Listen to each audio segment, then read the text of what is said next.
மீண்டும் வர வாய்ப்பு இருக்காது? கிடையாது கிடையாது. வாய்ப்பு ரொம்ப குறவு. ஏன்னா அவர் எதுவுமே இங்கே பண்ணலை. நாகர்கோவில் தொகுதியில் எம்எல்ஏ இருந்து மக்களுக்கு எந்த சேவையோ அடிப்படை சேவைகள் எதுவுமே பண்ணலை. அதனால் அவர் வர்றதுக்கு வாய்ப்பே கிடையாது. வாய்ப்பு குறவு தான். இப்போ கொஞ்சம் அவர் ஏன்னா எதுவும் பெருசாக பண்ண மாதிரி இல்லை, வெளியெல்லாம் வந்த மாதிரி இல்லை. மற்றபடி ஏதாவது கல்யாண வீட்டுக்கெலாம் போகிற, மற்றபடி ஒரு ஒழுங்காக மக்கள் எதுவும் வெளியே ரோடு கீடு அப்படி ஒன்றும் போட்ட மாதிரி ஒரு நெகட்டிவாக தான் இருக்குது. இல்லை, மீண்டும் வர வாய்ப்பு இல்லை.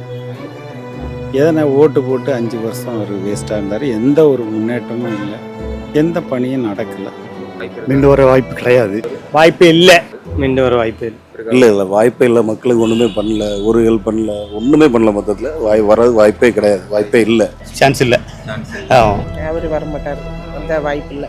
இல்லை வாய்ப்பே இல்லை. ஏன்னா மக்களுக்கு அவர் ஒன்றுமே பண்ணி கொடுக்கல, சட்டமன்ற அலுவலகத்தை இன்னும் திறக்கல. அவர் மீண்டும் வர வாய்ப்பு கம்மி தான். இல்லை, கஷ்டம் தான். வாய்ப்பே இல்லை. ஏன்னா அவர் இதுவரை எதுவுமே இந்த தொகுதிக்காக எதுவுமே பண்ணலை. ஆமாம், அதனால வாய்ப்பு இல்லை.